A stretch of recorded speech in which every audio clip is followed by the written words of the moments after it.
as they represent a critically important public call by the US government and a direct call for the UK government to intervene with the Saudi government to stop the continued daily theft of the commercial rights of the most famous and valuable brands in the US and UK sports and entertainment. I think it's fairly unequivocal. Today's games look like this. Channel Choice's top left, 1700 Mecca. Palace are playing against Everton. Fulham are at home against Cardiff. A hugely significant game for Cardiff. Southampton are playing Bournemouth, and it's Watford Wolves. And our third of three today, Brighton will know, as if they don't already, but know what Cardiff will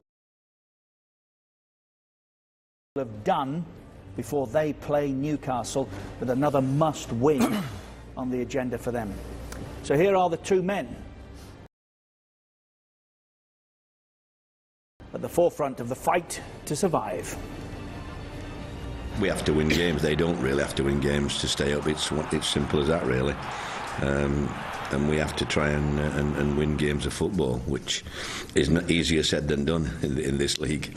But the lads, I mean, all I can ask the lads, which is what I've done time and time again this year, when we've had knockdowns and we've had kicks in the teeth and what have you, is just do your best, that's all. Don't leave anything in the dressing room.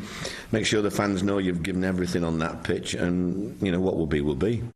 At this stage, what you need are motivated players, and certainly I think over the last two games, albeit away from home, albeit tactically maybe a little bit different, but I think we've had responses from the players, and the feel and the mood I see around the changing room was one of determination. I see that on the training pitch, but what we have to do is put that into practice.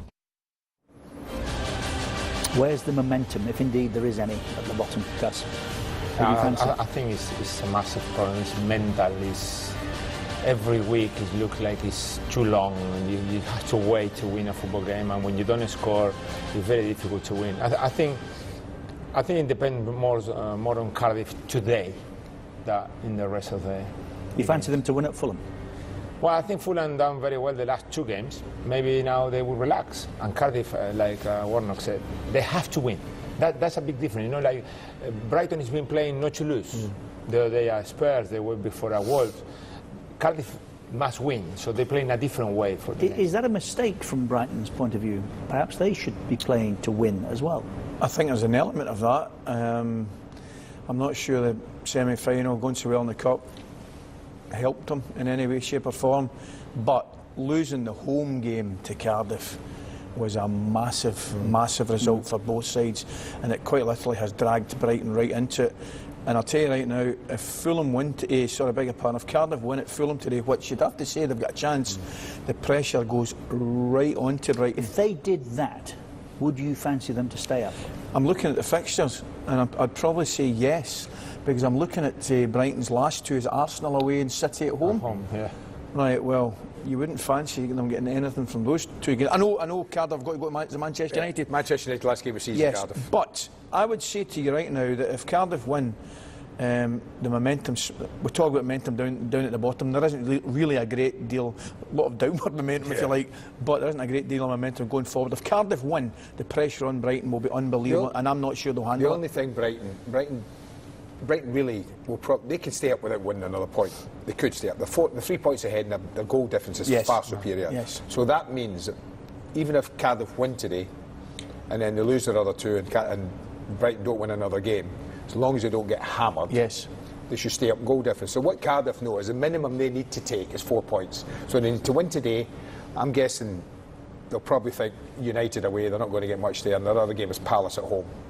So these next two games, if they could fashion 6 points out of 6, it would really heat the heat onto Chris Hughton.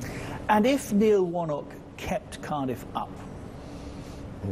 Wow, that's what you're getting from me. I know what you're going to immediately. say, would he be manager of the year? Well, why would he not be a contender? Put it another way. He'd certainly Why would he be a not contender. be a contender to be manager? I think we're all of the going year? to sit here and say he'd certainly be a contender. It would be, but then you don't know what's going to happen between now and the end of the season. I mean, Klopp could win the Champions League and the title. Well, you say that, Ali. You see, that brings me on to another point. You don't know what's going to happen between now and the end of the season, but we do know the PFA's Player of the Year.